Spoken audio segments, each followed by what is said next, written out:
स्वागत है आपका इंडिया न्यूज पर। आपके साथ मैं हूं चंदन भारद्वाज और बड़ी खबर से बुलेटिन की शुरुआत करेंगे, जहां जम्मू कश्मीर में आज नई सरकार का शपथ ग्रहण है और सुबह 11:30 बजे नई सरकार का शपथ ग्रहण समारोह होगा। उमर अब्दुल्ला क्या कुछ कह रहे हैं इस बीच, आइए आपको सुनवाते हैं। तो हमारा फर्ज बनेगा कि हम उनकी बात सुने और सुनी हुई बात पे अमल करें।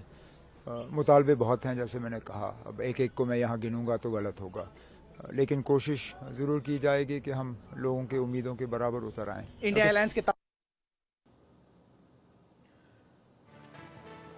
जम्मू कश्मीर के भावी मुख्यमंत्री उमर अब्दुल्ला को आप सुन रहे थे और उमर अब्दुल्ला आज 11:30 बजे शपथ लेंगे। आपको ये बड़ी खबर इस वक्त की मैं बता रहा हूं और साथ ही साथ तमाम जो इंडिया गठबंधन के बड़े नेता हैं उनकी मौजूदगी भी आपको बता दूं आज नज़र आने वाली है।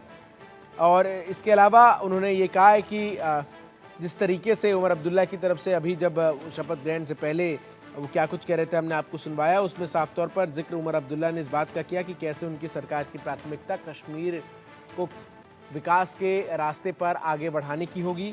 और उससे पहले आपको बता दूं कि मज़ार-ए-अनवर शेर कश्मीर शेख मोहम्मद अब्दुल्ला की कब्र पर भी वो गए और वहाँ पर उन्होंने उन्हें श्रद्धांजलि अर्पित की। ये तस्वीरें उस दौरान की है।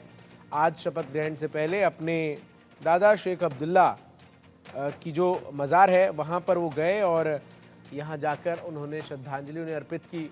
अब्दुल्ला परिवार का सियासी रसूख जम्मू कश्मीर में लगातार जिस तरीके से कायम रहा है और ये तीसरी पीढ़ी है उमर अब्दुल्ला जब वो दूसरी बार मुख्यमंत्री पद की शपथ लेंगे। इससे पहले एक बार और उमर अब्दुल्ला आपको बता दें जम्मू कश्मीर के मुख्यमंत्री रह चुके हैं। सबसे युवा मुख्यमंत्री का भी रिकॉर्ड एक समय में उमर अब्दुल्ला के नाम पर ही था। लेकिन इस बार परिस्थितियां जो हैं वो इतर है। किन किन को निमंत्रण मिला है उसकी तस्वीरें भी लगातार आप देख रहे हैं। राहुल गांधी, मल्लिकार्जुन खड़गे, ममता बनर्जी, शरद पवार, इंडिया गठबंधन के तमाम बड़े नेताओं को निमंत्रण दिया गया है। अखिलेश यादव, लालू प्रसाद यादव, साथ ही साथ आपको बता दूं कि MK स्टालिन और उद्धव ठाकरे को भी निमंत्रण दिया गया है। तो वहीं हेमंत सोरेन और महबूबा मुफ्ती को भी निमंत्रण दिया गया है, ये जो जानकारी सामने आ रही है। और दिल्ली के मुख्यमंत्री रह चुके अरविंद केजरीवाल और पंजाब के मुख्यमंत्री जो इस वक्त है भगवंत मान, उनको भी निमंत्रण दिया गया है। तो एक कोशिश है इंडिया गठबंधन की शक्ति प्रदर्शन की और तमाम इंडिया अलायंस के जो बड़े नेता हैं उनको इस शपथ ग्रहण समारोह का निमंत्रण दिया गया है। 11:30 बजे SK NICC में शपथ लेंगे उमर अब्दुल्ला और उससे पहले तमाम तैयारियां जो हैं वो लगभग पूरी कर ली गई हैं। एक और अपडेट जो सामने आया उसके मुताबिक कांग्रेस इस सरकार को बाहर से समर्थन देगी। पोर्टफोलियो को लेकर जो बात है वो किसी भी फाइनल लिहाज पर नहीं पहुंचती हुई नजर आ रही थी। ऐसे में कांग्रेस ने ये फैसला लिया है कि वो सरकार में शामिल न होकर इस सरकार को बाहर से समर्थन देगी। तो ये बड़ी अपडेट एक और मैं आपको बता रहा हूं। और जिस तरीके से जम्मू कश्मीर के विधानसभा चुनाव में नेशनल कॉन्फ्रेंस ने शानदार प्रदर्शन किया और उसके बाद उमर अब्दुल्ला को विधायक दल का नेता चुना गया, इंडिया अलायंस का नेता वहां पर चुना गया और उसके बाद अब आज शपथ ग्रहण उन्हें उपराज्यपाल मनोज सिन्हा दिलाएंगे। अजय जांडियाल हमारे सहयोगी तमाम अपडेट्स के साथ जुड़ रहे हैं। अजय, इस बात की तो पुष्टि अब हो चुकी है कि कांग्रेस इस सरकार में शामिल नहीं होगी और बाहर से इस समर्थन देगी, यानी कोई मंत्री पद भी जो है वो कांग्रेस के किसी भी विधायक को मिलता नजर नहीं आएगा।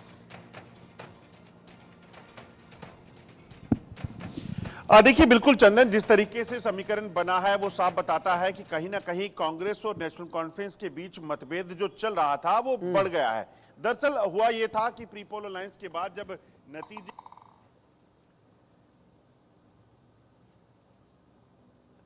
अजय, आपकी आवाज हम तक नहीं पहुंच पा रही है, आप शायद म्यूट हो गए। एक बार आप अपनी आवाज को एक बार अनम्यूट करें। लेकिन इन सबके बीच अपडेट हम लगातार दर्शकों को बता रहे हैं कि 11:30 बजे का समय तय है जब आज उमर अब्दुल्ला मुख्यमंत्री पद की शपथ लेंगे। जम्मू कश्मीर में सरकार गठन से जुड़ी एक और बड़ी खबर आप जान लीजिए, जहां जैसा कि अभी मैं आपको बता रहा था जम्मू कश्मीर में सरकार गठन से जुड़ी बड़ी खबर है।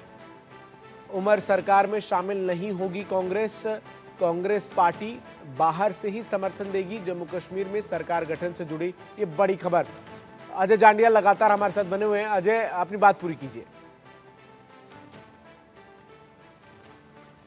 जी चंदन, देखिए लगातार जो है इस चीज को लेकर बीच में तकरार चल रही थी, क्योंकि कांग्रेस को जब 6 सीटें मिली जम्मू कश्मीर में और नेशनल कॉन्फ्रेंस को 42 सीटें मिली और अन्य 6 जो निर्दलीय हैं उन्होंने समर्थन दिया, आम आदमी पार्टी ने समर्थन दिया, तो उसके बाद कहीं ना कहीं ये साफ हो गया था कि नेशनल कॉन्फ्रेंस को अब कांग्रेस के समर्थन की जरूरत नहीं है, क्योंकि उनके पास जो आंकड़ा चाहिए था वो पूरा हो गया था। मगर नेशनल कॉन्फ्रेंस जो है उसके बावजूद भी अलायंस का, क्योंकि एक प्रतिबद्धता होती है कि अलायंस प्री पोल अलायंस है, ऐसे में सरकार मिलकर बनानी है। नेशनल कॉन्फ्रेंस ने उसी तरह से कांग्रेस का इंतजार किया और कांग्रेस ने समर्थन पत्र जो है वो उपराज्यपाल को सौंप दिया। मगर कांग्रेस और नेशनल कॉन्फ्रेंस के बीच जो मतभेद है वो इस चीज को लेकर है कि कांग्रेस 3 मंत्री पद जाती है जम्मू कश्मीर में नई सरकार में, जबकि नेशनल कॉन्फ्रेंस जो है वो 3 पद नहीं दे सकती। उनका मानना है कि अगर क्योंकि कुल 9 मंत्री बनने हैं, 90 बेसिकली विधानसभा की सीटें हैं और 10% जम्मू कश्मीर यूनियन टेरिटरी बनी है और सिर्फ 10% मंत्री बनने हैं, यानी कि 9 मंत्री बनने हैं। उसमें अगर नेशनल कॉन्फ्रेंस 3 मंत्री पद जो है वो कांग्रेस को देती है तो फिर इनके लिए ये होगा कि बाकी लोगों को एडजस्ट कैसे किया जाएगा जो जीते हैं, उसके बाद रिप्रेजेंटेशन देनी है जो इंडिपेंडेंट आए हैं, जो नेशनल कॉन्फ्रेंस के लोग हैं, वो कैसे हो पाएगा।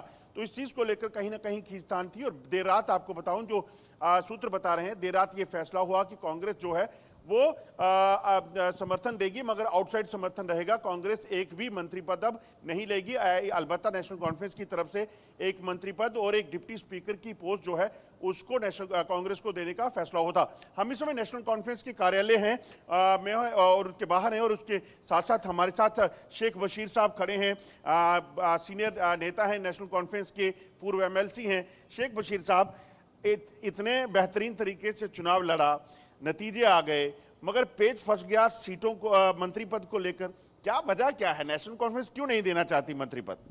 नेशनल कॉन्फ्रेंस और कांग्रेस ने प्री पोल अलायंस किया और 10 साल के बाद चुनाव जम्मू कश्मीर के अंदर हुए। और सबसे बड़ी बात है कि जम्मू कश्मीर के अंदर यूटी का जो अनुभव है वो ना तो लोगों को है, ना ही गवर्नमेंट को है, और ना ही जम्मू कश्मीर के अंदर कांग्रेस को अनुभव है कि यूटी क्या होता है। और प्री पोल अलायंस को ऐसा समझौता नहीं था कि हमने क्या करना है। हमने जो समझौता किया वो बड़े कॉज के लिए किया। नेशनल पार्टी है कांग्रेस, और जम्मू कश्मीर के अंदर बड़े इश्यूज़ हैं जिन इश्यूज़ को हल करने के लिए ये प्री पोल अलायंस था। प्री पोल अलायंस के बाद जब रिज़ल्ट्स आए तो जनाब फारूक साहब ने कल भी कहा कि अगरचे हमारे पास सीटें हैं लेकिन उसके बावजूद हम सबको साथ लेके चलना चाहते हैं, क्योंकि जम्मू कश्मीर के जो इश्यूज़ हैं ये बड़े सेंसिटिव हैं और सेंसिटिव इश्यूज़ को हल करने के लिए चाहे वो छोटा हो, चाहे बड़ा हो, चाहे एक मेंबर असेंबली हो, चाहे 10 हों, उन सबको साथ लेके चलना ही अच्छी बात है। और अब चूँकि जो सिचुएशन पैदा हुई है ये गैर मामूली नहीं है, ये ऐसे इश्यूज़ होते हैं और आने वाले वक्त में ये सुलझ जाएंगे। मगर सुलझेंगे कैसे? 3 मंत्री पद दे दीजिए, सुलझ जाएंगे। अगर नहीं देंगे तो वो तो बाहर से समर्थन के लिए बोल रहे हैं। बड़ी पार्टी है, उनके अंदर कुछ सिचुएशन हो सकती है, घर के अंदर उनके साथ जो, तो नेशनल कॉन्फ्रेंस के अंदर कोई प्रॉब्लम नहीं है। आने वाले वक्त में आहिस्ता आहिस्ता देख लीजिए। है क्या लग रहा है कांग्रेस इस चीज के लिए तैयार नहीं है कि वो समर्थन दे अगर सीटें ना मिले, मंत्री पद ना मिले? पहली चीज़ यह है कि मैं समझता हूँ कि कांग्रेस को भी समझना चाहिए कि ये जो हमारा यूटी है इसमें 9 मिनिस्टर बनने हैं। अगर हर डिस्ट्रिक्ट को एक एक नुमाइंदी दी जाए तो 20 चाहिए, लेकिन बनने 9 हैं, तो इन हालात में बहुत सी जगहों पे नुमाइंदी नहीं मिलेगी। तो मैं ये समझता हूँ कि मिनिस्ट्री ही इम्पॉर्टेंट नहीं है, मिनिस्टर बनना ही इम्पॉर्टेंट नहीं है, चाहे वो नेशनल कॉन्फ्रेंस हो, चाहे वो कांग्रेस हो, चाहे कोई और हो। इस वक्त लोग इस बात का इंतज़ार कर रहे हैं कि उनके इश्यूज़ को जो गवर्नमेंट बनी है वो कैसे हल किया जाए। लग रहा है कांग्रेस मंत्री पद के मोह में जो ये सारे फैसले ले रही है, इसलिए आउटसाइड सपोर्ट। मैं ये कमेंट नहीं करता, जो उनके घर का मसला है वो कैसे सोचते हैं उसको उनका सोचना, उनसे पूछ लीजिए आप। लेकिन मैं ये समझता हूँ कि मौजूदा हालात के पेश नज़र जम्मू कश्मीर के अंदर कोई इस तरह की कन्फ्रंटेशन होनी नहीं चाहिए। हम सबको मिल के लोगों के मसले हल करने चाहिए, क्योंकि बड़े पेचीदा मसले हैं, बेरोजगारी है, क्या नाम है, बिल्कुल बिल्कुल अजय महंगाई है। दांडियाल। अजय, एक आखिरी सवाल का जवाब देते जाइए कि आखिर इंडिया अलायंस के कौन कौन से बड़े नेता इस शपथ ग्रहण में शामिल हो सकते हैं? देखिए, अब अगर बात की जाए चंदन, यहाँ पर शपथ ग्रहण में कौन कौन शामिल होगा, उसमें कई बड़े नाम हैं, जिसमें आप देखें तो जो वाइस प्रेसिडेंट है कांग्रेस के राहुल गांधी जो हैं वो शामिल होने की जानकारी है। मल्लिकार्जुन खड़गे जो कि कांग्रेस के राष्ट्रीय अध्यक्ष हैं वो पहुंचने वाले हैं। इसी तरह से केसी वेणुगोपाल जो है उनके नाम की चर्चा है वो पहुंच रहे हैं। अखिलेश यादव जो है वो पहले से पहुंच चुके हैं। इसी तरह से जो इन्विटेशन दिए गए थे, ममता बनर्जी को इन्विटेशन मिला हुआ है। तमाम जो मुख्यमंत्री हैं बाकी राज्यों के, उनको इन्विटेशन मिला हुआ है, और तमाम इंडिया अलायंस के जो बड़े चेहरे हैं उन सबको न्योता गया है। मगर कौन कौन मतलब एक तरीके से इंडिया अलायंस भी शक्ति प्रदर्शन करने की कोशिश कर रही है। अजय जांडियाल, आप बने रहिए मेरे साथ। तो अभी आपसे ये भी तो जानना है कि आखिर मंत्री पद की शपथ कौन कौन लेगा, लेकिन दर्शकों को एक बार पहले मैं सुना देता हूं कि आखिर उमर अब्दुल्ला और फारूक अब्दुल्ला आज कितने खुश नजर आ रहे हैं।